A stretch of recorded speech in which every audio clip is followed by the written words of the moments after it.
नामांकन भरिले केन्दुझर बीजेडी सांसद प्रार्थी धनुर्जय सिद्धू केन्दुझर जिलापाल निकट में केन्द्रीय पर्यवेक्षक सम्मुखें प्रार्थीपत्र दाखल करिसेंति।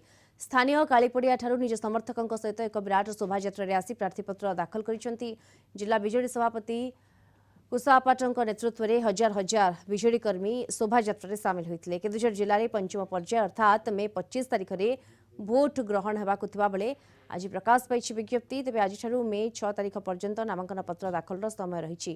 केन्दुझर में बीजेडी 6टी विधानसभा सहित सांसद आसन को हाथेब बोली दृढ़ोक्ति प्रकाश कर जिला बीजेडी सभापति कुशापट।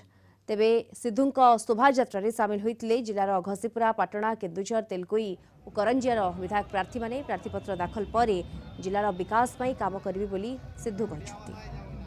आज प्रार्थीपत्र दाखल करने अवसर में कालियापड़िया ठारू कलेक्ट्रेट पर्यंत जो प्रकार लोक समागम देखा जाइतिला, जो प्रकार लोक माने इंटरेस्ट देखैथिले, निश्चित भाव में एथिरे मते सहयोग करथिले हमर 7टी जाक कन्स्टिट्यूएंसी रो विधायक विधायिका कैंडिडेट माने। केन्दुझर जिले में शंखनाद प्रचंड मात्रा रे सुबिबो एवं 7 को 7 एमपी सेगमेंट रो कैंडिडेट माने जितिबे एवं एमपी मध्ये बहुमत जितिबे। केन्दुझर जिले में समस्त कैंडिडेट 6 को 6 एमएलए एवं एमपी मध्ये आमे जितिबु। रणनीति देखंतु हमर प्रिय मुख्यमंत्री हमर दलर सभापति जहाँ निर्देश देइचंती प्रत्येक परिवार प्रत्येक घरे प्रत्येक भोटर भाई मानकर पाखरे पहुंचेकरी हमर रणनीति बाबद रे आमे जणैबु एवं तांको ठारू भोट भिक्षा करिवु।